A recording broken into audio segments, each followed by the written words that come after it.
mother says he was a normal, happy boy until he became obsessed with black metal music. Rock and roll! Sounds like Christian Rick. Heavy metal music. Groups promote satanic worship. They're anti-peace and anti-life. Just scream. Fuck me, it's hot today. Has it been hot where you guys are? It fucking was, let me tell you. I spent all day yesterday baking in my third floor studio flat with as in baking? As in you were baking or you were doing some baking? No. I was the one being baked like a sad potato. Oh no, Tom. Oh no. I was being grilled, baked, roasted, all the above. You were being roasted. There was a comedian in the corner just like calling you out on everything you were doing. More or less. What about you, Ben? Has it been hot in Bristol? Oh my god. Yeah. It's that great British summer where it's like really close heat. And I just feel like the air is thick. I was like walking. I went for a walk today, and I was like pushing my way through the air, just trying to get to some shade. I was out in central London the last couple of days doing shoots, commercial shoots. Fucking the smell of hot garbage in this city, man. Ooh. Oh my god, it is pungent. It's like thick. It's like you know when you do a COVID swab. Yeah. That's what it feels like, just to smell it. It stabs you in the back of the nose. It feels like it hits your brain. Anyway, I was cycling back and I got to like like a stoplight. What do they call it in England? A stoplight? A traffic bloody fucking traffic light. You fucking one of them big old lighting sticks, mate. Yeah. And I stopped, and it was right next to a huge like bin, and it was so hot that I just, as soon as I stopped, it was like all the sweat just like ran down my body, like I was just bleeding all over. And then I was looking round, and I saw a rat on top of the bin, and it jumped out and it ran across the road. And it's the first time I've seen a rat in London, surprisingly. Really? Yeah. Well, we were in lockdown, so the rats were probably following COVID guidance, staying home. Good rats. Pretty fitting, I think, as this week is our first special of the season. A grindcore special, no less. Oh boy. I know you guys have been looking forward to this for a long time. So this week, we're covering not 3 bands, but 6. We're talking about Agorapocalypse by Agoraphobic Nosebleed, Magrudergrind by Magrudergrind, Life of Crime by Goolagoon, Lean Mean Slunding Machine by Slund, The Pain I Have Every Day by Sordo, and Detroit Split by the one and only Chainsaw Squid. Yeah. Very good. I'm looking forward to it. And I'm looking forward to it. And despite having twice as many bands as we normally do, it's less music than we normally cover. It's been the shortest amount of listening that we've had to do so far. Yeah. I think one of the albums I brought in the past has probably been longer than all the music we've listened to this week. I think it might have been. I think, yeah. Wasn't the Vector album like pretty long? I remember that was like an hour and 20 minutes, wasn't it? Yeah. Yeah, fucking hell, man. Jeez. You recommended it, Tom. You're yourself to blame. Yeah, no, it was a good album. He says that as soon as you bring up the recommendation, he's like, yeah, loved it. Yeah. Yeah, that's good. Yeah, fucking hell, Josh. Oh, fuck it. Top album, that is. Yeah, top album, though. Good choice, yeah. So let me just ask you both, what has been your previous exposure to grindcore before I hit you up with my 1 hour and 15-minute long playlist of 6 different grindcore bands? So you were my previous exposure to grindcore. Yeah. Ooh, nice. That's consistent here. Yep. Yeah, I don't know. I think after doing this week's listening, not as much as I thought. I knew all these names when you put them on the plan for the episode. Yeah. I recognise all of them because obviously we've talked about all these before, and I'm sure I've heard them all at some early hour of the morning. Almost definitely, yeah. So Josh, I feel like you probably had a bit more exposure to grindcore, having lived with Tom during the grindcore years, no less. Yeah. Well, I'd heard a bit of Agoraphobic Nosebleed when we were living together, Tom, and I quite like them. And I'd kind of been exposed to obviously a lot of Rash Decision, who I guess aren't like exactly grindcore, but are kind of adjacent. Grindcore adjacent. Yeah.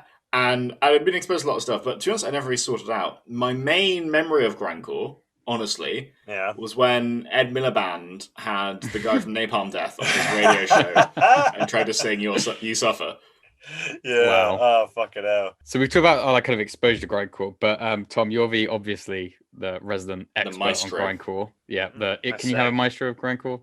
We'll allow it. You're the grindcore maestro. So thank you. Can you tell us what the fuck is grindcore?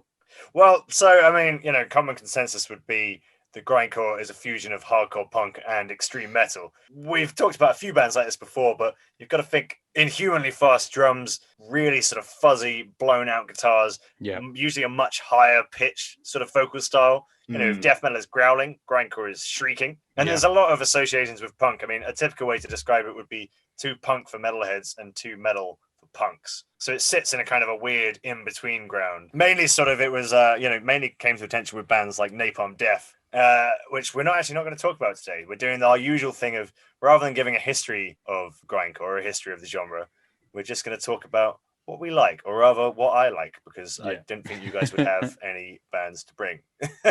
Yeah, well, you made a good judgment there. That's fair enough.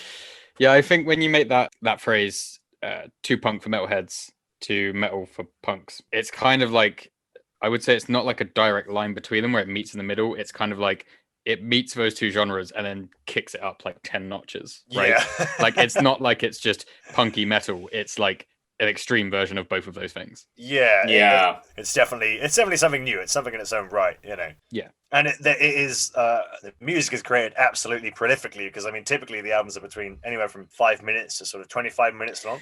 So a lot of these bands will have upwards of about 15 albums over the course of like 5 years, you know. And that's quite a key part of it to me, I think. The sort of style and the format that it's presented in is the micro song. Yeah, it's a real key element of grindcore to me. It's funny how obviously with genres, like, it's not always just for sound, it's also like the way that it's presented and the format that it comes in, and sort of the accompanying scene and stuff that all fits into it. Absolutely. There's a lot more color in sort of grindcore album covers, and there's a lot more talking about social issues and like use of kind of humor, samples, even samples from like electronic music. Yeah, samples is the other big part of it. Stylistic thing, isn't it? When it sort of contextualizes the music, when you absolutely can't hear the words, so you need the samples to sort of, you know, situate the music somehow.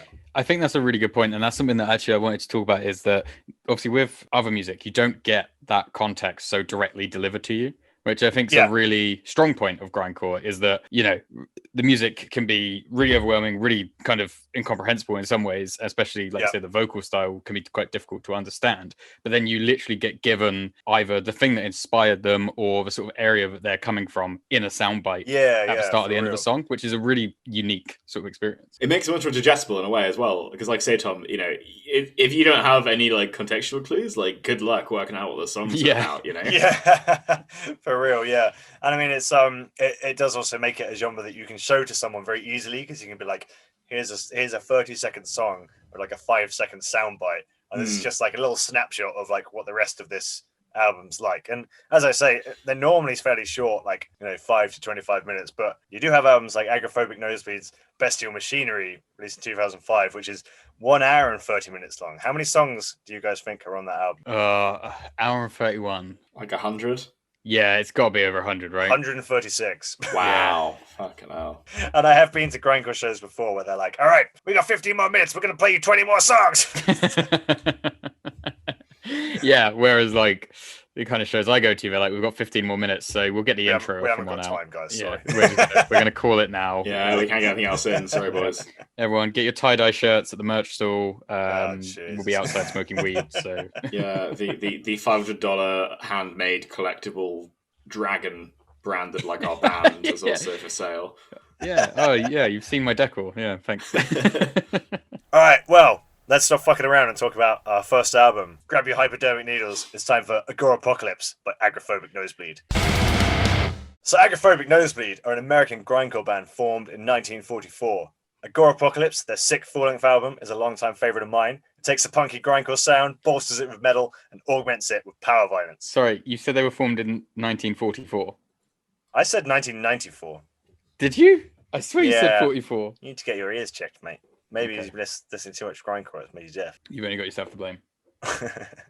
So, the introduction of Cat Katz as a vocalist on this record really set it apart from the rest of their releases. Before this, Nosebleed were releasing albums with hundreds of micro songs and their token inhuman drum machine sound, coining the term drum machine grindcore.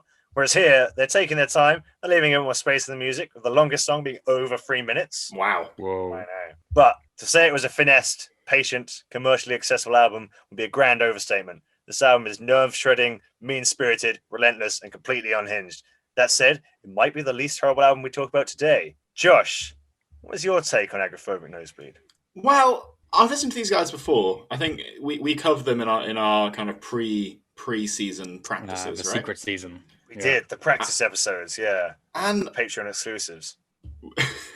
The low price of $9.99.99. You can. All we need is a Patreon and listeners. Yes. So when we listened to these guys first, I wasn't really sure what to expect them. I'd heard a bit of Agoraphobic Nosebleed. in the background in our house, but never again. It's interesting to me because these guys, you know, you can hear their connections to the genres of music quite well. You can hear the death metal in there, and you can definitely hear the like kind of like you say, Tom, the almost like athletic sport like approach to some of the drumming, where it's just like extremely quick. Even in this album, where it's slowed down a bit. And the bits from other genres kind of bleed into this a bit more. So, like, I at least heard like quite a lot of death metal in this, and that made it easy to hook in for me because I like death metal. You know, it wasn't like that far out of my wheelhouse. At the same time, though, this was almost normal sounding music. A lot of it, like some of the songs have like a kind of verse chorus and a kind of a bit more straightforward. So on it, grindcore in my head always is in this like space of being this like extreme kind of untouchable genre of music that like I can't get into. When I actually sit down and listen to it, I don't want to say I'm disappointed because I liked it, but it was just like, is that it? No, I know exactly what you mean. Actually, it's like, do you ever just put off watching a movie because you're like, it's not gonna be that interesting, and then you sit down, and you're like, oh yeah, this has like story beats and it has characters and it has like dialogue, every settings, it has time. music. I never watched a Saw movie for ages. Yeah. And then my girlfriend at the time got me to watch like one of the more recent ones. It was like her and her flatmates. And they were all like biomedical scientists. So like not only was the film quite funny anyway, they were kind of like, oh, that's not how a skull breaks. That's ridiculous. Brilliant. I smashed plenty of skulls in my biomedical role. But what I mean is like not a bad movie. These things build culture in this big kind of scary thing. Like, you know, Saw is such like, you know, horrible torture porn, like everything, all these horrible things are happening. But it's not really that. It's actually just like, oh, it's just a film. Like, ultimately, grindcore is just music, and these are just albums and just songs. And once you get past that, you can really start to enjoy it. I do think that this album, that's true of. Some of the others are quite fucking out there. Like, well, have you listened to Bestial Machinery at all? The one that came just before this? No. It's like, I wouldn't even describe it as machine gun drum sounds. It's like sewing machine level of speed. Jesus. Yeah, I think for me, like coming back to this, I was surprised how much it kind of reminded me of like a like thrash turned up to 11. Like as I know Josh saying like the death metal elements. I think it was the thrash sort of side of it that stood out to me. It was like very upbeat, high energy, very frantic, sort of very high energy, and quite like frantic's a good word, yeah. I don't know if it's the right word, but quite like a positive energy to it. Like it's not. It didn't feel like it was beating me down. It felt like it was kind of inviting me to thrash with it, sort of thing. it's I find it super motivating. I mean, I was talking about this shoot that I did the other day, and I had to cycle there and back, and it was a really hot day, and I was kind of late, and I was like, "Fuck, it's boiling." Like I've got to cycle all the way there. Like, what the fuck? What am I going to listen to? That's my main stressor when I was late. I was like, right, I'm going to put on Agorapocalypse because I know that it's just like anytime you want to slow down, you've got some new fucking insane like bass solo. Like the bass is pushed really high in the mix on this. You can hear it really clearly the way through. They have every member of this band. You can hear them, which is like it's impressive. Which is something that I really appreciate. It's so good to actually hear every element of the music, and it's mixed really well. It's produced really well, which is a bit of an outlier in grindcore. And I think it has this is one of the first extreme metal albums I ever got into. I got into them exact same time I got into Anafrak. Funnily enough, I think that they share quite a lot of sounds in terms of like very sort of high up kind of shrieked vocals, sort of super speed drums and things. But also Nosebleed have that kind of thing of like really small kind of like glitch effects and electronic sound effects like in the recording, where like a drum part will just kind of like out at the end, which Alan Afrek has as well in the Constellation of the Black Widow. And I kind of feel like there must be something there that got me into extreme metal that both those bands share. Yeah, that's interesting. The common root. I think something we're touching on here as well, which is like worth mentioning, is that it moves at such a pace and there's so much stuff going on that there are so many things you could pick out. Like they'll have a thrash section, they'll have a punk section, they'll have a slower down sort of. It never quite reaches the pace of like Doom, but like as in it never lowers itself to that pace. But even when it's slow, it's still faster than like a sort of mid pace. Yeah, exactly. So and there is so much that's going on that it's possible to be bored while listening to it. Definitely. it's always like there's a new idea every minute, isn't there? Like I think that's the cool thing as well, because the songs. Obviously, there are the longer songs, but because a lot of the songs are really short. By the time you get bored, the boring bit's over, and you're on to like a new bit. It's not like if you've got a boring song on a prog metal album, and that song's 8 minutes fucking long. Stuck there. Yeah, we like skip like every time it comes up on your shuffle. You're like, nope, not the acoustic track. And it takes a lot of listening with an album like that to kind of get to the point where you enjoy all of it, I think. Whereas for me, like Nosebleed was a band that hit straight away all the way through. I was like, oh, this is great. This just keeps delivering.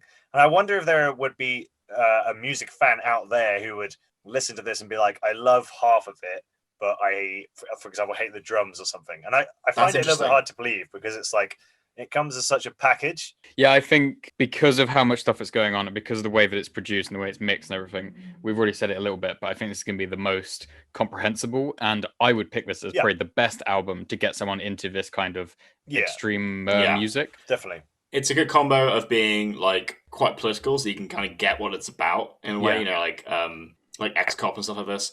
And then you've also got the most probably conventional song structure of the albums we're covering today. Yeah, definitely. Yeah, and I think that helps sort of understand how it's going to flow, because with some of the later albums, it's very hard to kind of know, I'm going again. Oh, it's slow again. Oh, it's going again. Like, this is very like, okay, chorus, verse, like not every song again. Like, and that's why it's a good intro, I think, is that it kind of plays with those ideas of they never quite reach like the micro song, 5 or 6 seconds, but they do have 50-second songs. They have micro movements in their songs in a way. It's a bit like what we're saying about Rash Decision it's just like, it's absolutely packed full of just like 4 bars can just include like, here's 4 bars of a song with just a completely different drum part and some weird sound effects, and then it's just like, well, that was an interesting 5 seconds. And I do like that about grindcore. Like, it is, I know that's a big thing for you, Tom, and I do like that at times, but I can't help myself. Sometimes there will be a really like fantastic 3 seconds of music, and I'm like, I wish they would just repeat that like 10 times. It's a frustration, isn't it? It's like when you lie in bed in the morning, and it's like, it's great for the first like 15 minutes, but after that you just start to like ache, and you're like, why didn't I get up like an hour ago?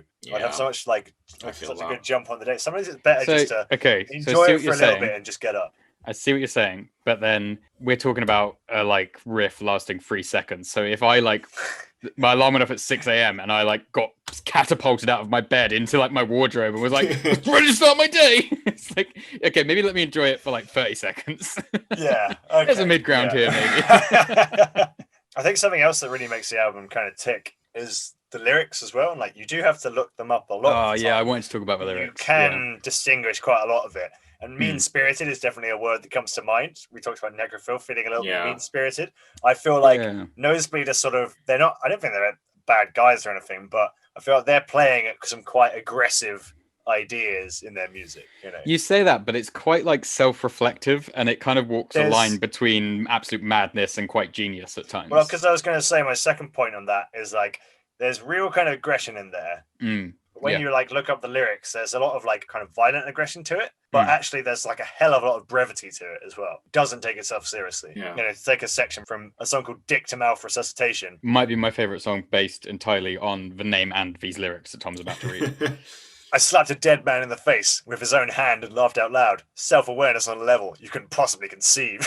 And that's the moment where I'm like, is this absolute madness or is this genius? Like, I don't know, It's the fine line, isn't it? Yeah, and like, do they mean it to have some greater meaning? Well, it doesn't matter, right? Yeah, and it's kind of like hallucinogenic at certain points. I mean, there's a song called Time Lord 2 Paradoxical Reaction, and the lyrics are basically about traveling back in time to kill Jesus before he's born, taking the umbilical cord, selling it to the Japanese, and then they use it to program the world's first blast beat. Amazing. What the fuck is this about? Yeah.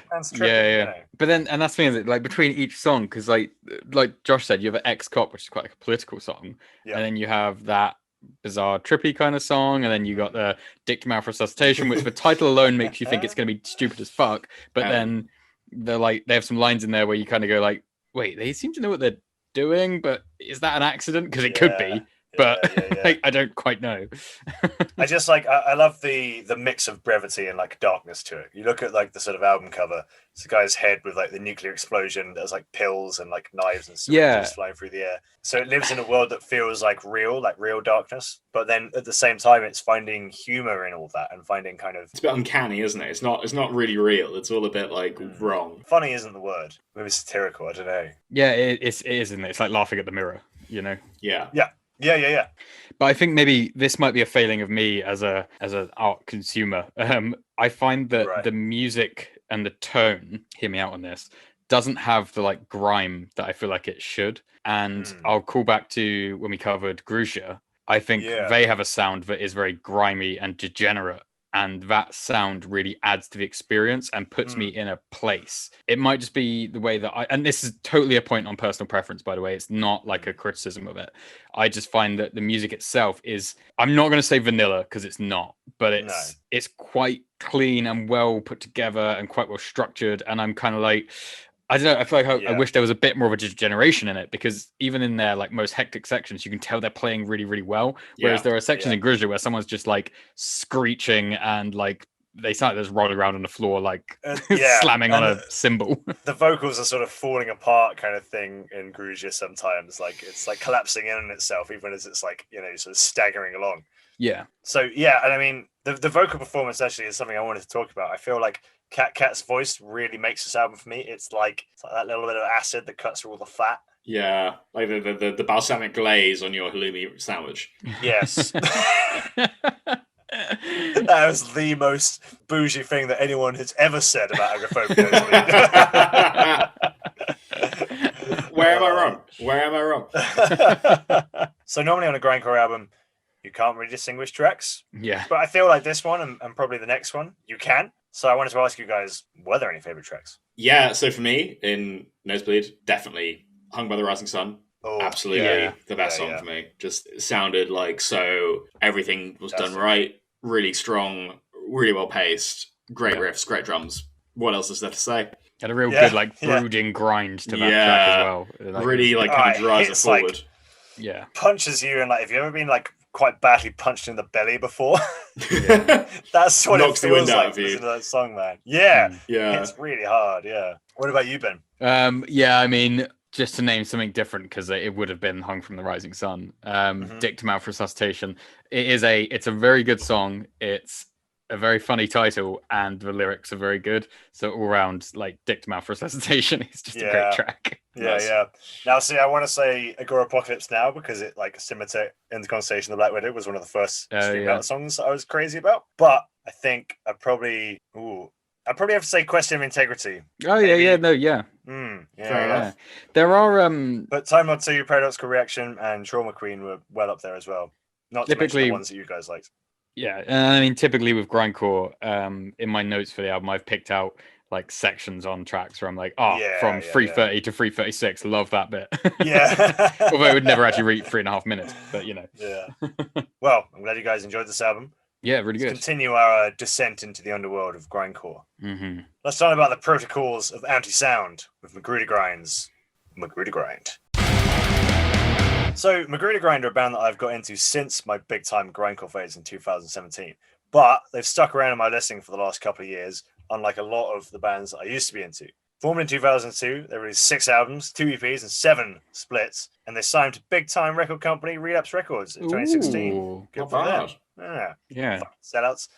I think it would be fair to describe the sound as straight up furious grindcore, fast pounding, galloping, screeching songs that generally clock in under the 1.5 minute mark, with a heavy dose of politics, numerous references to hip hop and rap.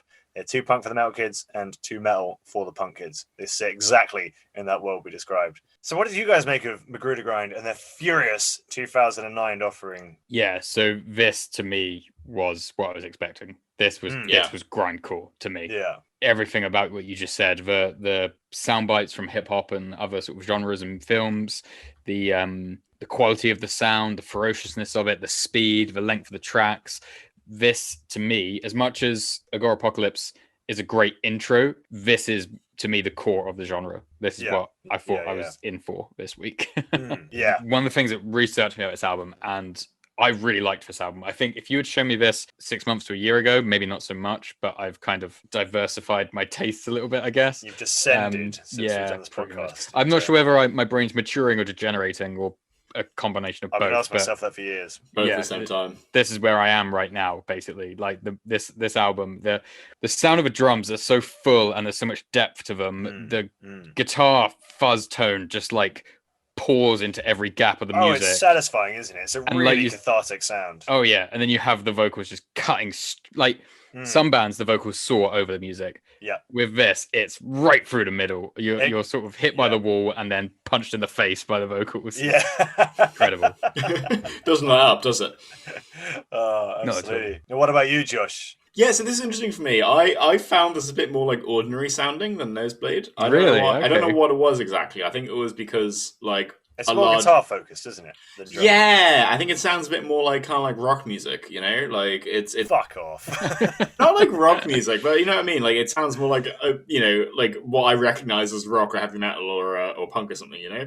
Whereas Nosebleed, while it has a lot of death metal, they've got a lot of rock and roll sound in this. Yeah, there's real kind of like you know, like beat to it at points. Exactly. Whereas I feel like Agoraphobic Nosebleed, there's not really like that much rhythm to it. It's more like drums. That might be it. Yeah. To be fair, I see what you're saying now, and I think maybe it was like the tone and the presentation of this that really struck me. And it'd be interesting to like change the song structure of Agoraphobic Nosebleed. Agoraphobic Nosebleed with Magrudergrind, switch their tone and their song structures around, have them play each other's music. Yeah, and that'd be that's cool. Like. That'd be cool. Even if one in the same band and one just like kind of fairly regular band.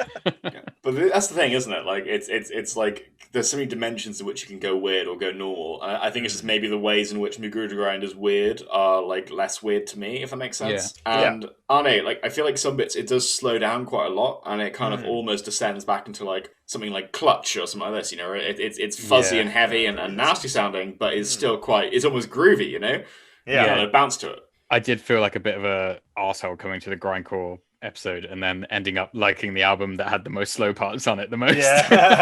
Which is very typically me, I guess.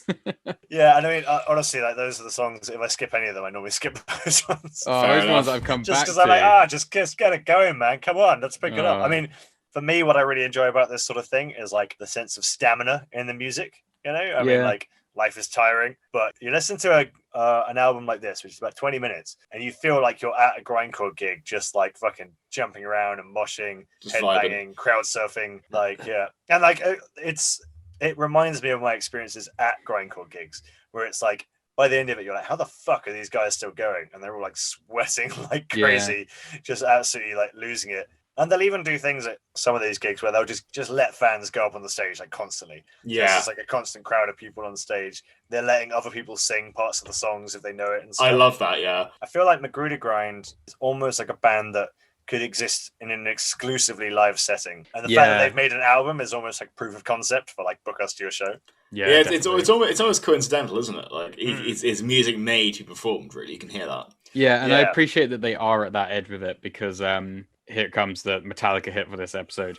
But like Metallica are only gonna let someone up on stage if they've been like security cleared and you know it's all okay and like they'll have to be led up by bouncers, that sort of thing. And you're like, metal's meant to be about not giving a shit, man. Like, come on. Like where's the freedom in it? To be fair, there's no like crazy person who's gonna try and knife someone in Magrudergrind because they, you know, ruined Napster or something. Are you suggesting that I might stab Lars for ruining Napster? No, I'm just saying someone might stab Lars for ruining Napster. I think someone might be making it too obvious what he's about to do, Josh. No, that's not. I'm not saying that. I'm just saying, like, you know what happened with Pantera? Like, you know, these people like go. Wait, what happened to Pantera? What they did to themselves, or what someone did to them? When the guy got shot. Oh yeah, when Dimebag Darrell. Jesus Christ. Jesus Christ. Yeah. No. Yeah. I guess you're right, but that guy wasn't on stage. I feel like we're changing topics here. Well, that's all right. Dimebag was shot when he was on stage. Yeah, but the shooter wasn't. This feels irrelevant. All right, enough forensic reconstruction. That's more to do with open carry laws and everything else. But yes, you know, I think the live elements of this sort of music is really important, actually. And you know, Josh, you mentioned before like drumming competitions, and it's almost like the athleticism of just being able to drum for a really long fucking time. And I feel like that's part of the thing that really appeals to me about this music is I got into it in tandem with getting into cycling. A little cycling pun there with the word tandem. And I feel like it was a key element of actually like getting fit for the first time in my life was like listening to grindcore and just being like, just keep going, just keep the stamina up, keep hitting it, you know. Yeah. And I really enjoy that, how it's like reflected in the music. That's a really cool point, actually. I think that's really interesting. And I think it's also like, it's without trying to get into like a weird kind of esoteric thing, you know, it's almost like the thing which is creating the music, the athleticism in the playing the drums and in this jumping around on stage is then like affecting people like in some kind of like weird like kind of spiritual way when you listen to it. You want to go out and move to it. It's some kind, it's an interesting kind of like, you know, as above so below duality thing going on, which I absolutely like. No, I know exactly what you mean. Yeah, and I think it's it's as you say, like you can't perform this live unless you have the stamina to perform it live. That seems like a really obvious thing to say, but like you take something like Agoraphobic Nosebleed, they use a drum machine, for example, because drum machines can just play fucking insanely fast, and that's what they never get hear, tired. Yeah. And this kind of feels like, in that documentary Slave to the Grind, which I think we all watched in preparation for the episode. Yeah, very good documentary. If anyone does want to know more about grindcore, that is a very good documentary. It's on YouTube.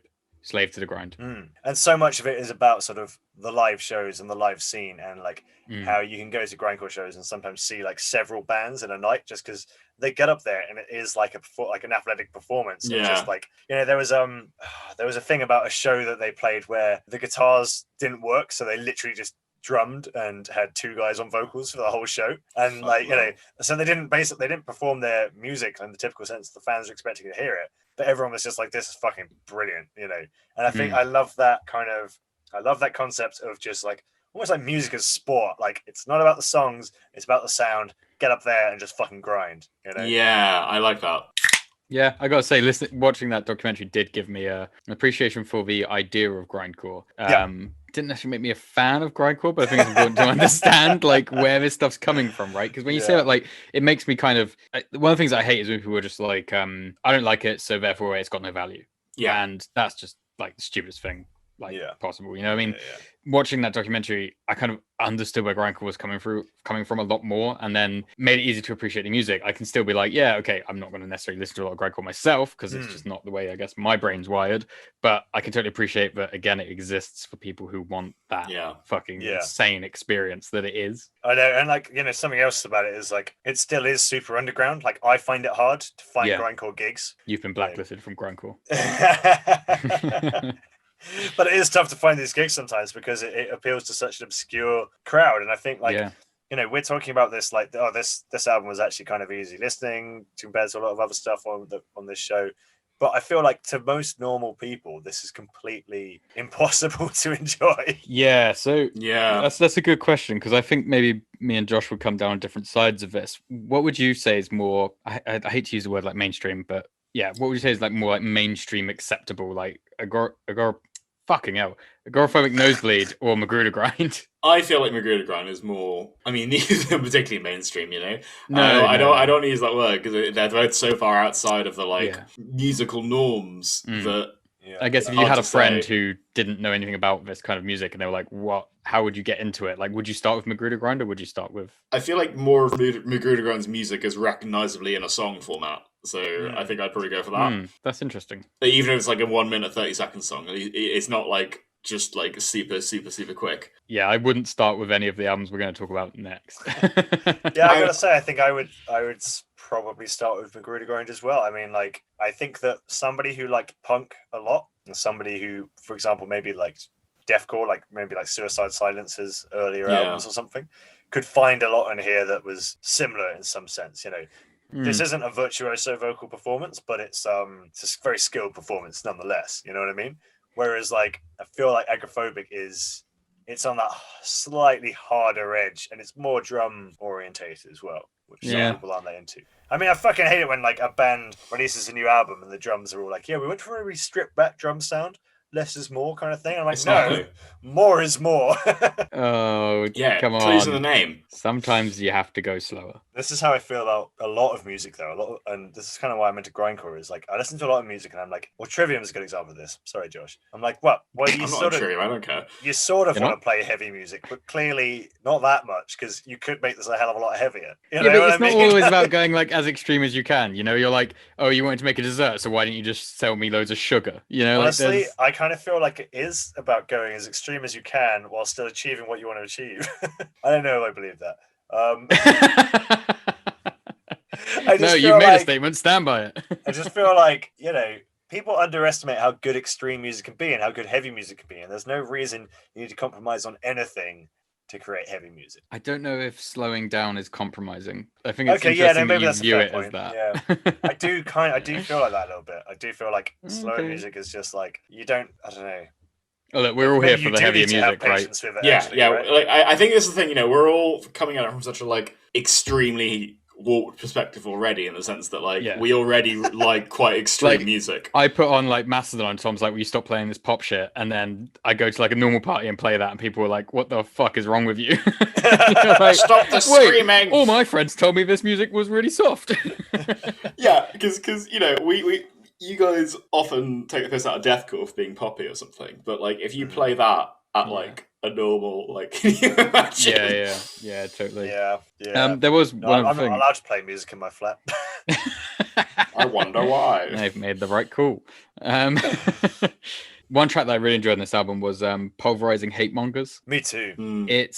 I found there was something really cathartic and really empowering at the same time about using such a violent and like powerful song to send a message of anti-hate. I think I think back to Nazi Punks Fuck Off by the Dead Kennedys, where he's just like losing his shit on stage, being like Nazi punks, fuck off Nazi punks, like just using that like punk energy to send a message of like acceptance and love, really, but like in using those emotions which we're not allowed to use for those things. Yeah. You know, it's true. I mean, grindcore sits in there, I think, and punk in general, actually, I would say, I think sits in a much more like, you know, metal's very expressive and it's very cathartic and stuff. When it comes to real world issues, it's not the greatest scene in the world for confronting some of these things.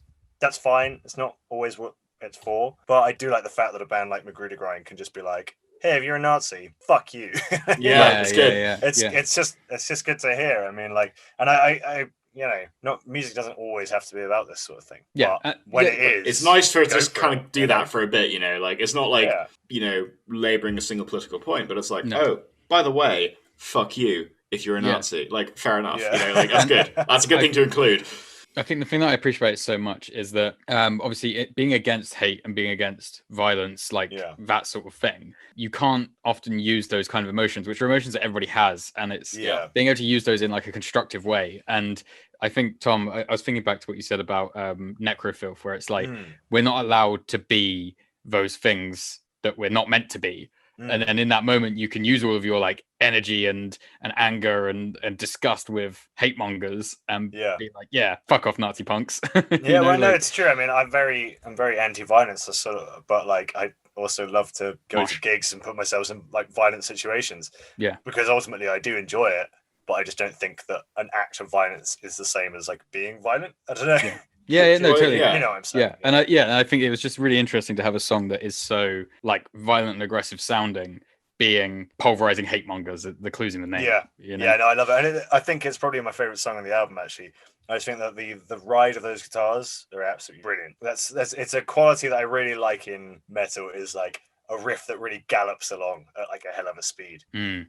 So did you guys have any favorite tracks? Ben, would I be right in assuming that was one of your favorites? Yeah, definitely. In terms of just like overall, again, like the lyrics, the sound, everything about it, that would be my favorite track. But I really, really enjoyed Fools of Contradiction and Bridge Burner as well. Yeah, no, Bridge Burner is a great one, definitely. It has a very slow, crunching grind to it that's just so heavy, and I love it. Well, the slowness kind of gives you time to appreciate how nasty it sounds sometimes. It's so funny, isn't it? Like, because when you were saying that you wait for the slow bits to be over to get back into the heavy bits, I feel like the slow bits are those like necessary like reprieve from the energy, so that you can kind of go, wow, that was fucking fast, and it's about to go back to that.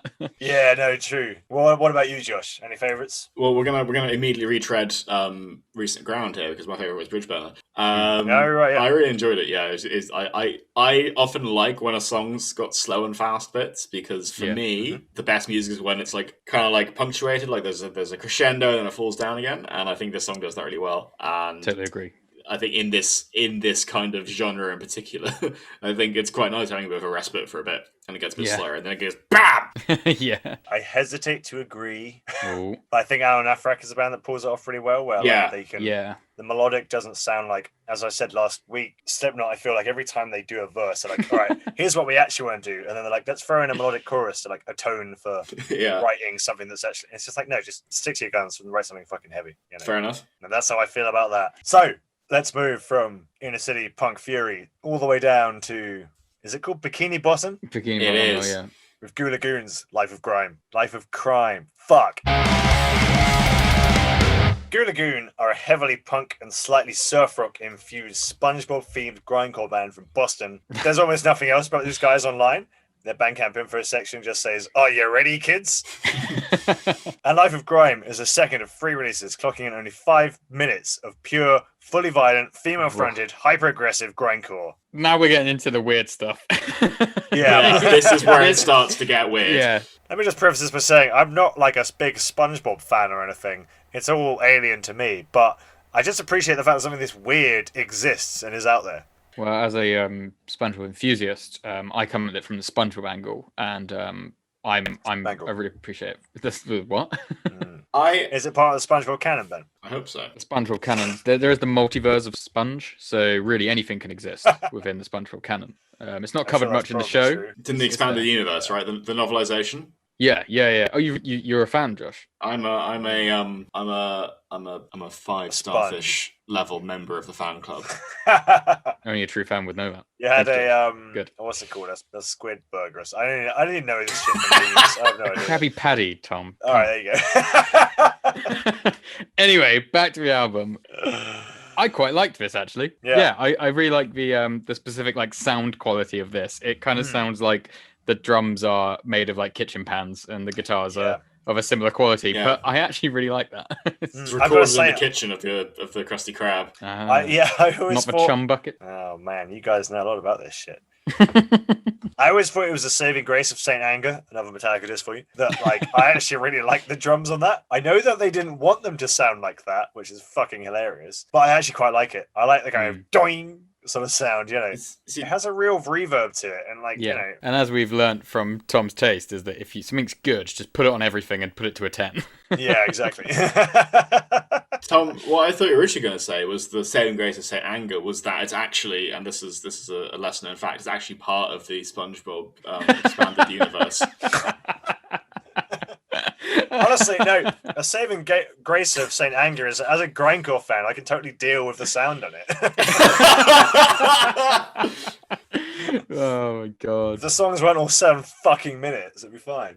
Yeah. So I feel like this is probably the most punk of all the albums that we're doing. There's a lot Definitely, of kind of rock and roll sort of ride to it. On some of their previous stuff, they even have like a surf rock section. It's like I don't even know how to describe that without you know what surf rock sounds like. Oh yeah, it's basically a surf rock song played through the same fucking amps, set at the same levels as the rest of the album, and it's just like a 2-minute outro for the whole thing. That sounds disturbing, but amazing. Yeah, and I feel like it launches itself all over the place in like every different direction, and it like tapers out. The songs kind of end with a lot of like guitar fuzz, and then it just like launches right back in. It makes me feel completely delirious to listen to this for too long. Luckily, you can't listen to it for very long. How long is it in total? Is it 5 minutes? Thereabouts, isn't it? I think it's like 5 minutes 40 or something. 6 minutes and 40 seconds. 6 Oh minutes. wow!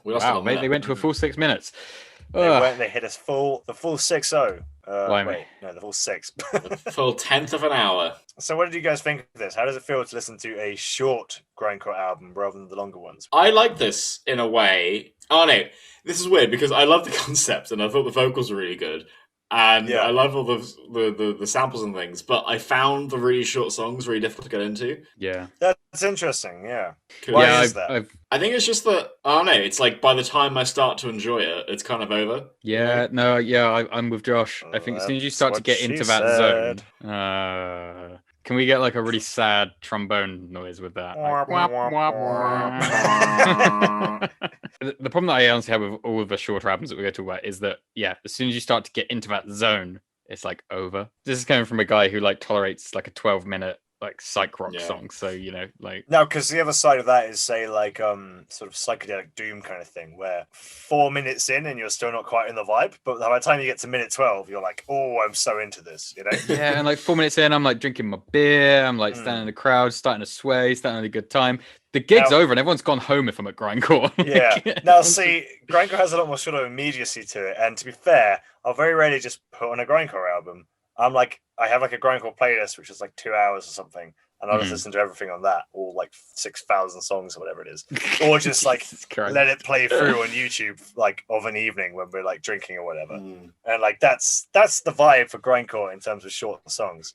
But then even and this is just because again, like this is a preferential thing. This is my opinion. It's not like a criticism of the genre, but I just find that I have to pay full attention to it, and I would find this very hard to have on in the background of us like having some drinks because of the intricacy of it and because there's so much going on and the random sound bites would jump in. Like I would find it very hard to be sitting with you drinking a beer and then just have Mr. Krabs cut in the background and not be like, can we pay attention to this? Like, it changes so much. Yeah.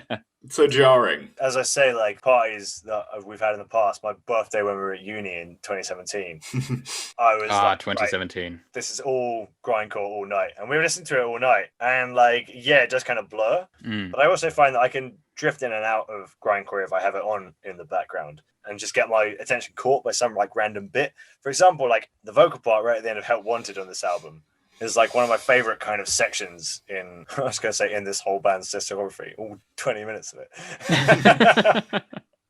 And it'd be great if that was longer, but I also love the fact that it's just one little bit because it makes me listen to the whole album over and over again just to hear it. And let's be real, this album is shorter than a lot of songs. Yeah, it certainly is. Yeah. Absolutely. Yeah. So I would say to anyone who thinks this is intriguing, go and watch some of their live shows on YouTube, just get a vibe of what's going on at these gigs. The frontwoman of this band is brilliant. And they very much have a vibe of like, just get up there and fucking grind. Yeah, these guys, I reckon, would be a lot of fun to see live. I didn't necessarily vibe with this as hard as the other stuff, but I love the concept, and I imagine it'd be a real blast in person. Yeah, definitely. I'd love to see it live. I actually think this is probably one of the ones that I preferred, just because the sound was so unique, and the concept is just so silly that I love it. I think it's great. Brilliant. All right, it's time to do some Crocodile and die. This is Lean Mean Slunding Machine by Slund. So Slund are an ultra-prolific one-man project from Slovenia, having put out 18 albums in the last 4 years. Wow. Although, yes, they are quite short. Nonetheless, Slund's music is packed with micro-ideas, hilarious samples, and ridiculous lyrics. It's a straightforward sound, buzzsaw guitars, blast beats, distorted vocals, definitely on the fun side of grindcore. What did you guys make of this album? What did you make of this lean, mean Slunding machine? Lean, mean, Slunding machine. The guitars on this album, I think, are the nastiest, most horrible sounding, disgusting tone we've had all episode. Potentially, yeah. Oh, yeah. I think it sounds like a buzzsaw hitting bone, doesn't it? This is what I thought grindcore would be like. You can hear every strum and every pick. It's really fast. It reminds me almost of Gent a little bit when you have that, like, almost in the opposite way, where you've got that really, like, kind of quite clear guitar tone. You can hear almost the individual, like, picking on the strings. It sounds like that to me, and it just really sounds like what I thought grindcore would be. It's almost like they're fighting with the guitar to keep strumming it. Like, come here, you son of a bitch! Constantly trying to play more notes. Yeah, you can hear the metal and the strings bending, and it's very like high intensity stuff, isn't it? And it's they really deliver on the kind of sampled like micro song formula. Like this band is almost, definitely. I would say their runtime is probably almost like, I don't know, maybe like a fifth samples, because there's some long ones in there. Yeah, definitely. Yeah, you get a 50-minute track and 25 seconds is chatting from the movie. Yeah. The song AGR, where it's like starts with that thing from a game show. Name an animal with 3 letters in its name. Alligator. Just go straight into the song. And the lyrics are, who made you the spelling, please? I can spell how I want. Shut up, go read a book. These guys are like really funny. Like, I will say this guy is really funny. Like, it's got really good comic timing. The album's just like, it's a blast, isn't it? And it's like, it's not kind of political and angry in the same way that Magrudergrind are. It's just like abrasive, piss-taking. Antisocial is a word that I would use. Antisocial aggravation is what it sounds like. Yeah, that's a very good name for it. Yeah. And this is pushing my limits at this point. I was kind of like, I did enjoy this album. I'll be honest, like I'm probably going to come back to it. I don't want to lie. I think my level is currently like at Magrudergrind, and this might be a little bit like too far for me right now. It is still very funny. Deeper into the depths. Yeah. It is still very funny. I do appreciate what he's doing. To make like 18 albums with all these like sound bites and everything, like, some of the references I get and I think are absolutely hilarious. Others I just kind of skip by, but they only stick around for like 30 seconds. So it's not like I'm sitting there not getting the joke for a minute and a half, Yeah. And this guy does weird shit. Like they released a Christmas album, for example, where it's like all the sound bites are just like Christmas related stuff. A very Slundy Christmas by Yeah. Man. Santa Slund is coming to town. All I want for Christmas is you to leave me alone. Do they know Bob Geldof sucks at all? Yeah, Winter very Slunderland. good. Amazing. Yeah. Do you ever watch those like compilations on YouTube where it's just like chaotic memes or like Yeah, deep fried memes. Just like or like that subreddit which was like ends in chaos or something. Abrupt chaos. Some of those fucking videos, man. Like there's one where this hydraulic press really carefully puts in this like an open matchbox, right? And it comes and stamps down like bit by bit, like. Oh yeah. Stamps down the matchbox, and then right at the end, just goes fucking nuts. And it's like, it's just fucking annihilates it. It makes me laugh so much. Oh god. I feel like that's exactly how this album feels to listen to. Yeah, it's just like, pretty much. What the hell? You just did it again. Like confusing, funny chaos. Yeah. Oh my god. No, it's brilliant. No, I really enjoy these guys, and like kudos to this guy for just doing like a fucking one-man project that's just absolutely destroying it. And I think to like apply too much analysis to this, which might have been my mistake, is like who made you the music police? Fuck you. Yeah. Read a book. Yeah. I can music how you want. I would really recommend if anyone wants to like just get a vibe of what this band is like, listen to the second song on Slunding, Attack of the Slundbees, where they sample that Australian guy being like, I saw those dogs over there in the yard, and they came bounding over. And then he does a fucking dog impression, and his wife's like, what the fuck are you doing? But it just goes into the song, and the song's 26 seconds long. I rate these guys. Good fun. So what would you say your overall opinion was? Any favorite songs? Anything that stood out? Any moments? Le Passion of Le Shadow. That was a particularly good song. Just like, it's just so stupid and so funny. And AGR obviously is fucking hilarious. That's the alligator song. The spelling.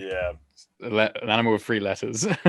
Yeah, it has its moments, but it is like crazy, and it's so hard to pick out tracks because I remember like listening to this for the show and thinking, okay, I'm gonna like make some notes on the tracks like I normally do. A normal album tracks being like 4 or 5 minutes, and I'd like press play and be like, okay, yeah, that was a good track, and then I'd like flick back to the playlist and be like, oh, I'm halfway through the album. Okay, I've gone through 6 tracks. Like, it's kind of hard to pick tracks when they're like 5 seconds long. As for me, like I'm not going to try and pick a favorite track for this one. I really like the album as a whole. Like it was fun. Yeah, me too. I don't think I can drill down. Yeah, they're definitely fun. No, I agree. At a push, AGR just because of the sample, not because of the song. Yeah. All right. Well, it's time to stab yourself in the fucking ears. This is Sordo, the pain I have every day. Oh god. Sordo describe themselves as bass and drum noise violence, which begs the question, do they even have a guitar in there? Their sound is best described as a fucking fat, distorted bass guitar with ultra-fast drums underneath a frenzied, blown-out vocal style. This album, in particular, is intercut with sound clips of Mike Tyson psyching out his opponents. It's pretty real. I would say this is where a lot of people would draw the line in terms of getting into extreme music. What did you guys think? Ben, you're raising your hand. Yeah, that was just when you said when people draw the line. Hello, drawing the line. This was it. This was me. Hello, this is me. I'm drawing a line. This was just a step too far for me. Like, I tried, man. I tried hard. But I just didn't get this. And the thing is, like, I think a lot of people would have drawn the line earlier than I would, and obviously a lot of people would draw it further. That's kind of how this thing works. A lot of people would draw line at listening to our podcast. Yeah, I think the line has been drawn for a lot of people long before we got here. Yeah. This was just such an overwhelming sound, and I couldn't really pick, like you say, do they even have a guitar in there? Yeah, I was kind of thinking that. I couldn't really pick much out, and the quotes were less funny to me on this one, like the whole Mike Tyson thing. That just didn't. It feels a bit nastier, doesn't it? Well, I don't know if nasty is the problem. It's just that like I just don't really know anything about like boxing or Mike Tyson. When there's like a Chris Hansen quote or a SpongeBob quote, I'm kind of like, oh yeah, I recognize where that's from. Whereas this, it didn't land for me. Yeah. But like again, it's like 6 minutes long, and it's kind of like an art piece where you can like play it through and go like, okay, yeah, not that one. Next. Honestly, like I've played this with people before, and because it's the length of an average song, friends that I have who hate grindcore have sat through it just under the impression that it's one song. You know? Yeah, totally. And not entirely hated it, but also just being like, why would anyone listen to this? You know? Yeah, and that's the thing. I didn't hate it. I will just say that it's not as though I couldn't get through it or anything, because it is like 6 or 7 minutes long. You know, you can just play it and then. But to be real, you know, we're talking about a sound that is noisy. It's almost out of time. It's completely abrasive. Maybe even like pretty badly recorded. But it's not just like a lame attempt at creating music. Like they haven't fucked up an intention to create a fucking synth metal song, have they? No, but exactly what they do. They want all the distortion and the headache-inducing noise. It all feels intentional. Like it's quite pure in its execution in a way, isn't it? Absolutely. And that's a really good point, because even though it was like headache-inducing and just real wall of noise kind of thing, it didn't feel like they'd fucked up. It felt intentional. There's a very big difference between those things. Absolutely. And there's an album called Most Hated by them. I'm quite into these guys, so I've listened to a lot of their stuff. There's an album called Most Hated by them, which is the vocal style sounds like a guy is standing at the other end of like a concrete like parking garage, just fucking yelling. You know what I mean? And that's like the vocal quality, and the drum quality doesn't even sound like a drum. It sounds like a guy just hitting an iron bar and like a railing. I mean, I'm glad it exists. As I say, there's space for this stuff, and someone should be doing it, as far as I'm concerned. I mean, like that's the thing for me. Like this album is really summed up by how conceptually strong it is. Right? It's just they've got an idea, and they've just done it, and it's 5 minutes of, if you want your horrible sounding Mike Tyson themed like power violence noise, whatever the fuck, this is it. This does spot that. on. Yeah, you can walk around an art gallery and you're not going to like every painting, you know. But this really, it knows what it is. It knows what it wants to do, and it just does it. Yeah. I love because they don't have a guitarist in this. It's just a bass, as far as I can tell. There's very little written about these sorts of bands online. And they seem to actively avoid having things written about them. They seem to discourage that. I've seen like grindcore bands selling their music online, and there's just a message saying like, don't give us any money, like get it for free. I saw that a lot. And I think that's, you know, it lives in a very different world. I don't know. There's bits on this, like what I love about it is like those kind of fat bass riffs, which are just like so, it's not like they're huge in terms of the way that like epic like power metal is huge. It's huge in terms of like, it's just a fucking dense sound, really sharp like bass solo, and then kicks into this like super fast paced drums and like a vocal style where it's like there's no space at all between the words, you know. If you're getting hit by a truck of sound. Like it's not. There's no space in this music, which, like Josh said, if this is what you want, it's fucking here, and it's executed confidently. And I do know this is a band that I can listen to for like up to like an hour kind of thing. And so you listen to this album like 10 times back to back. Well, I've listened to this, and they've got a bunch of albums, and I kind of like all of it, because if you like one of them, you're probably gonna like all of it. It's just so where how do they decide when one track ends and one track starts? Because they could just make every track like 10 seconds, right? It's just such a inversion, and I get that's kind of the point of like this noisecore thing, is like an inversion of musical practice. But it's just they still have rules, kind of.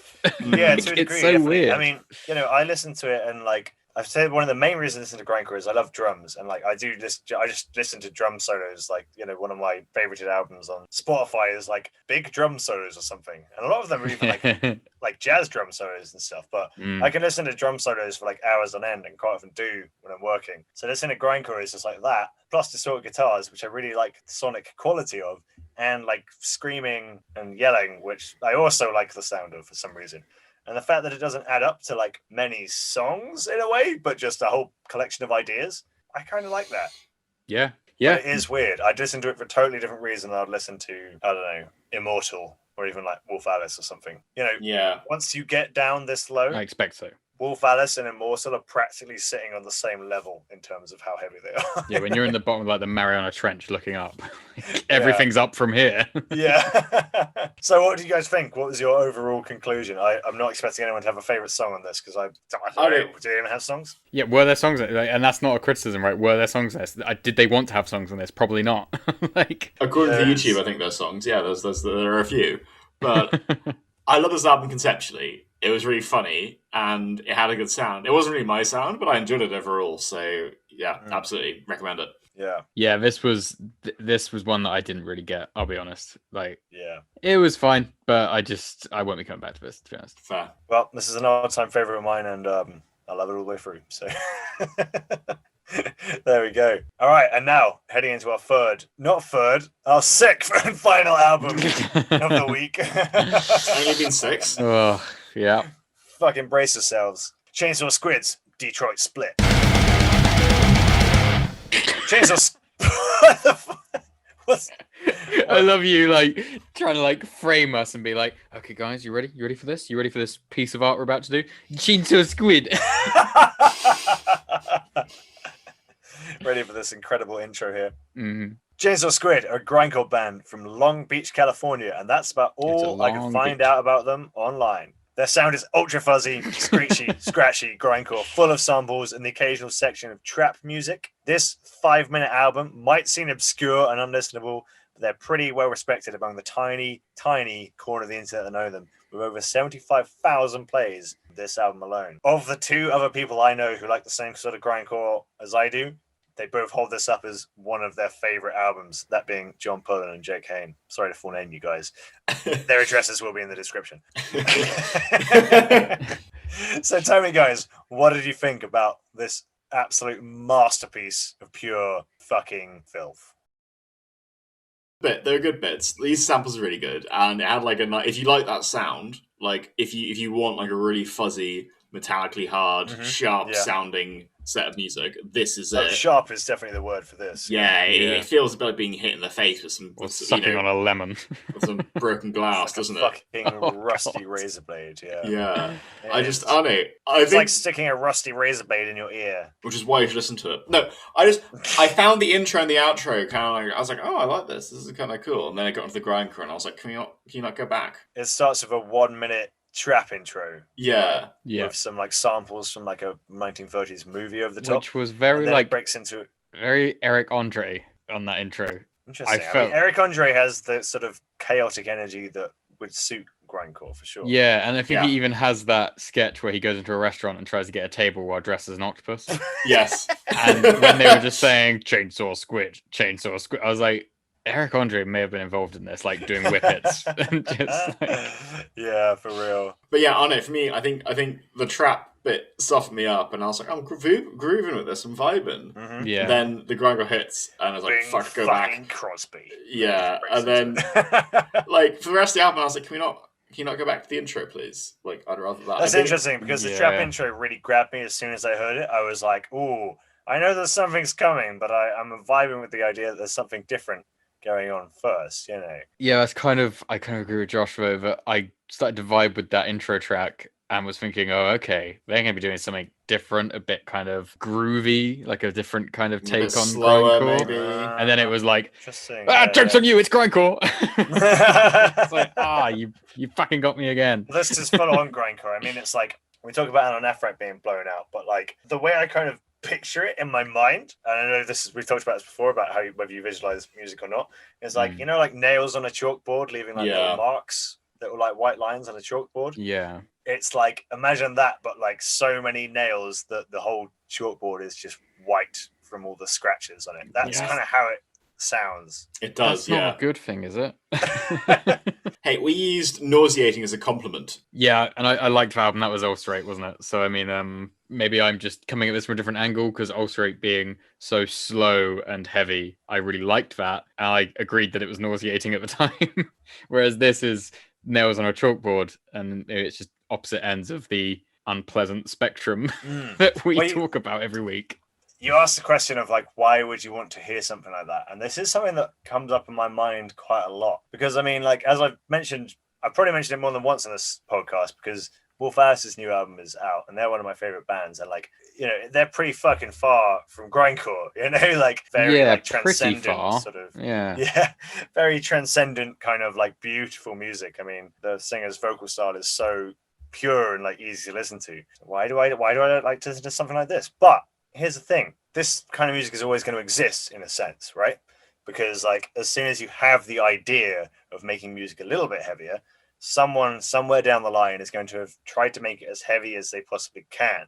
Oh yeah. I am somebody who enjoys extremes in art. I like maximalism. I like pushing these sorts of boundaries and things. And I like that this album kind of sits at the end, like right at the end of that, you know? It's a really good point, because that is something that I do appreciate about this stuff. Whilst it's not something I'm going to come back to, I do appreciate the real, like, boundaries exist. And yeah, if we're going to make heavy music, we should make the heaviest and most insane music that we can. Yeah. Because it should exist. And yeah, it's fucking crazy and it's kind of unpleasant at parts, but why shouldn't it be? You know, we're getting like very sort of like Josh, like esoteric about this sort of stuff, but these are just qualities of sound, you know, and that's it. And this album feels like there's not really any conceptual kind of through line to it. But the funny thing about it to me is that noisecore is so like anti. I'm going to say this, and I don't mean it the way it's going to sound, but they're kind of like anti-intellectualizing this stuff. You know, they're like, don't overthink it. It is what it is. But also, we're sitting and having a conversation about the boundaries of music and the qualities of sound. And I'm like, why are we talking about this now? You know? But, and I mean, this is the band that brings it up, you know, like if you listen to, because like, you know, if you're listening to a band like Nightwish, there's no reason to be like, what are the boundaries of music? How far can you go? Because like, ultimately, kind of anyone could like Nightwish, you know, that sits very firmly in a world of like, pretty enjoyable. And, you know, I like that. I love all that kind of music and I like pop music a lot, like, but I do get unsatisfied by the idea that all music can be is something that sounds nice to listen to. Yeah. I do think that music can be satisfying to listen to, because there's kind of a difference. Music can be satisfying to listen to without actually sounding nice at all. You know? Absolutely. And obviously a lot of metal bands are leaning on this kind of edge of things, but ultimately something like Slayer is still kind of pretty fun to listen to for a lot of people. Everyone likes the sound of a good electric guitar. But I think that I'm reassured by the fact that a band like Chainsaw Squid exists. And we've talked about this with Florence and the Machine and like Anonafrak and things like that, where it's like, how far do you want to push the limit and then just having like a pleasant sound? But with whatever kind of device that we all have, who doesn't immediately go, what's the loudest this can go? Or what's the... Exactly. If I pushed all the dials up, what do I end up with? You know? When it's like, I always think that the reason that I like grindcore is because my granny's house used to have a piano. And what I would do every time was go right up to the lowest key and just bang it as hard as I could. And I think that's an instinct that a lot of children have. Yeah, I definitely had it, and I think that that's at the core of why I've stayed interested in this sort of music. It's like if you get something and your instinct is to like see how far you can go with it, whether it's an idea or it's a new sort of material you've got to paint with or something. You know, that's what's the furthest I can push. Yeah, and for me, like, you know, whether this album is going to end up in the Rock and Roll Hall of Fame, I don't know. Whether it's going to touch millions of people, I don't know. It's a very hard thing, though, isn't it, to decide whether or not we've reached the limit? Because these sort of things don't have a limit. It's not like an analog dial where it doesn't turn anymore. It's just because someone can go further. Yeah, because Anonafrak have said before that like they could just play noise and that'd be heavier than what they do. Exactly. It's not satisfying. But the thing is, once you're at the point where Chainsaw Squid is standing, it's like, well, okay, if there is stuff beyond this, which is pure noise in some depths of music that we can't understand, there will still be a way to make that sound palatable enough that it's still music and not just noise. Yeah, because I mean, from here, Anonafrak looks incredibly orchestrated and almost like an operatic performance with their like clean vocals and soaring guitar solos and stuff. Like, I guess it's like, you know, where does it go next though? Because it's like, will it be heavier or will it just be like a different kind of heavy? If you know what I mean? Yeah, and I think I've said before that it's kind of you get faster and faster and heavier, and then it kind of becomes heavier to go slower again. So I wonder if you'll see some like doom grind that's just going to be cool. Slow but distorted as fuck, which I'm sure already exists. I feel like while we're at this like super deep point, I feel like we're standing at the bottom of some like the deepest well ever drilled by the Russians or something. You know? And do you know what? Given the temperature in my room, I feel like I'm there. Me too. I've had my shirt off this whole episode. I'm just going to pour beer on my face. I mean, I think that the thing that keeps it from being unenjoyable and unlistenable is the fact that they have those like samples in there and they have the trap intro and the trap outro. It's almost like offering up this extreme music as part of like a concept of like, it almost feels like an art piece in some weird way. It totally does, yeah. And there's the song that starts with excerpt from To Catch a Predator. Yeah. You're naked, you're chasing a cat around, you've got Cool Whip. What's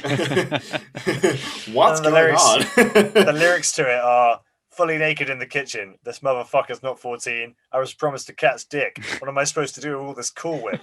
Chris Hansen wants the cock of man. Where is my complimentary lemonade? Like, that's the whole lyrics of this like 30-second song. And there's another one on the album called How to Get to Mike's House. Oh, that's a great one. That's 91 classic. east for 33 miles. Merge onto 15 north for 43 miles. Merge 935. Turn right on Bear Valley Road. Then a left on Colbert Road. Left on Brighton. Place on the left. Yeah, nice. Yeah, and that's how to get to Mike's house. So yeah, and it's like I love the idea of like just taking something really regular and boring and then turning it into extreme music. Yeah, and you do just kind of like.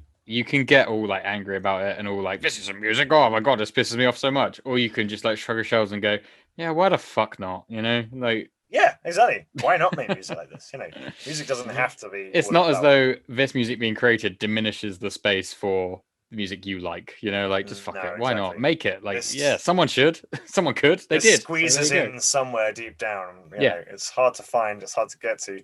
I mean, I remember when I was younger thinking that music had to be about romance and relationships. And I've actually had to explain to people within the last 7 years or so that music doesn't always have to be about relationships. Yeah. It can be about literally anything. Anything. You know, I've heard songs about like the quality of wallpaper or something. You know what I mean? It could be about anything. Ooh. And I'm not even talking about grindcore. It's like, you know, some of this really experimental stuff like Iggy Pop or whatever. Some of the things they sing about. It's so bizarre. It can get pretty strange. You know, there's sky's the limit, really. And I think that's why I love Chainsaw Squid. Is like as much as I do love, obviously, the sound of it. It's just the idea of it is just so out there. I find it interesting though, kind of leaping back to what we said earlier, where it's like these guys don't have necessarily like some big high concept idea. They're just like doing it. I find it kind of interesting how we all like kind of enjoy the idea of it. Despite the fact we all agree there's no idea. and that's the like recursive problem of noisecore for me, where it's like, don't think about it, but there are rules, but there aren't any. And don't think about the rules, but they exist, but they don't. So don't think about it. Stop thinking so much. And you're like, what's happening? First rule of Noisecore Club is you don't talk about Noisecore Club. Yeah, it's pray for the best. So I'm not going to ask you if there are any favorite songs on this. What do we think of it?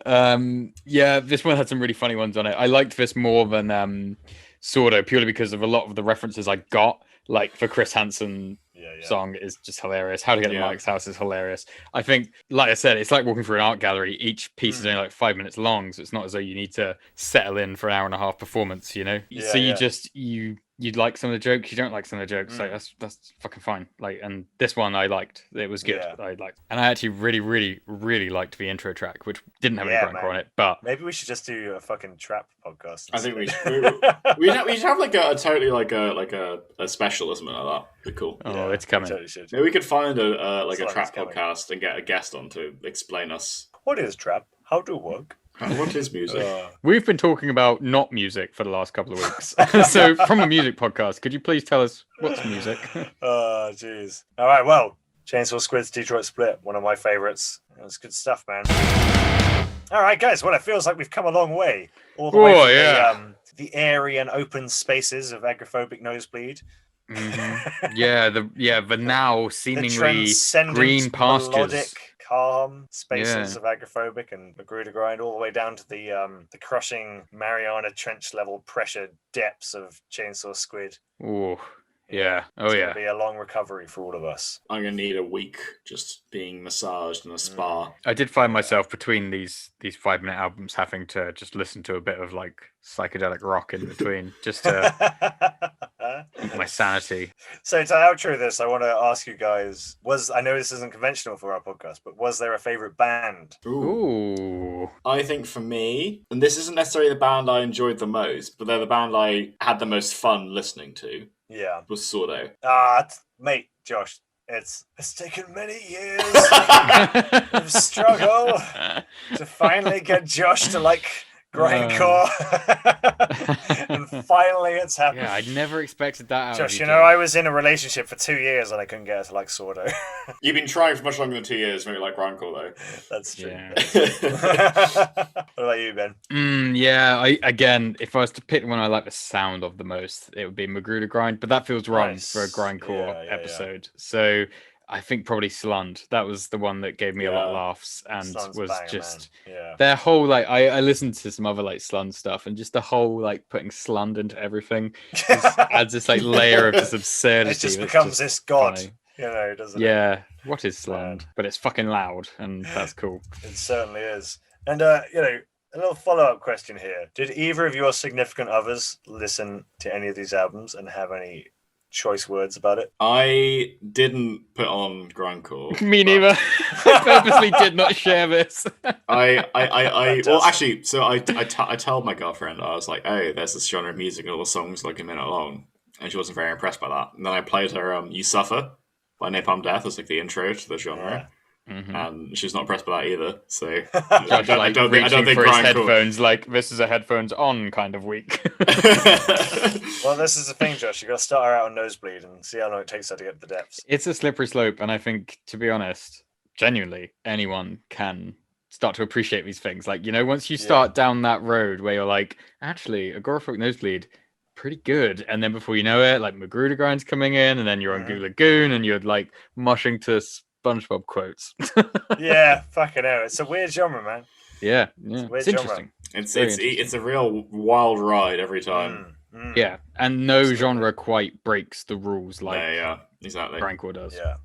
All right. Well, hey, I'm glad you guys enjoyed, and it's about time we moved on from this grindcore extravaganza. I've been looking forward to it for a long time, and I've got to say I'm very, very pleased that we did it, and sad to be moving on.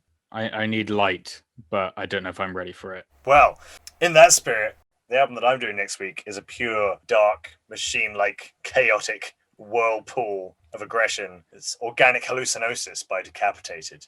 A tech death album, which I suspect you guys are going to like, but I feel like, jury could be out as well.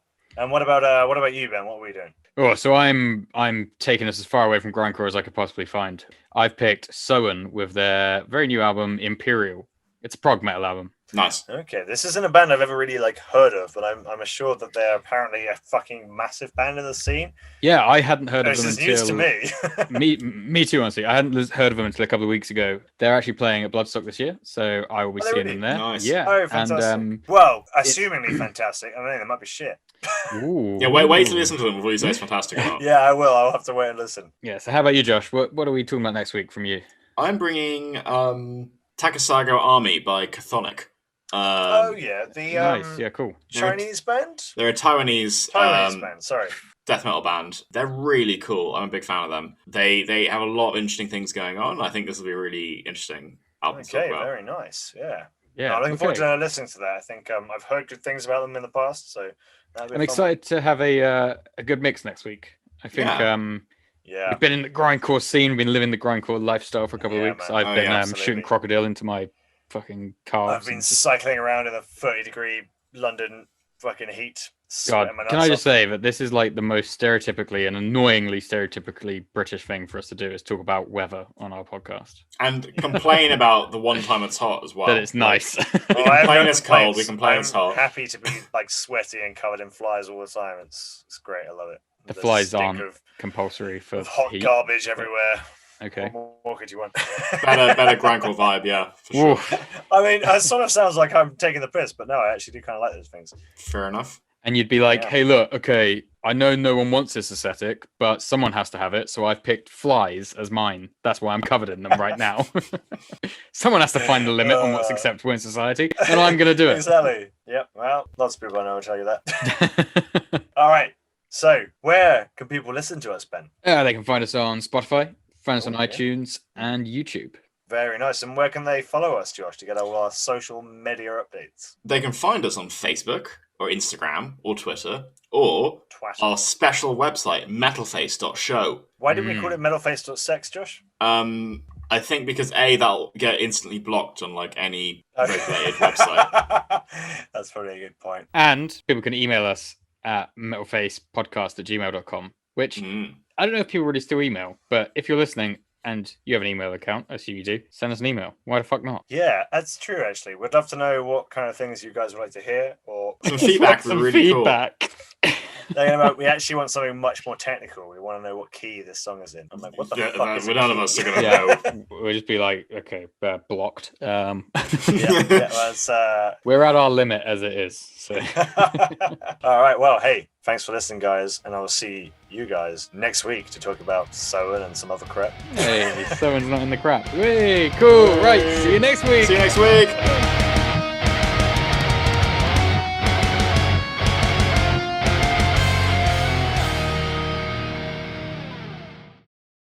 Anyway. I will just say, but yeah, and the light parts in this aren't exactly like Slipknot light, are they? No. We're the fucking heaviest band in the world. Dead memories in my heart.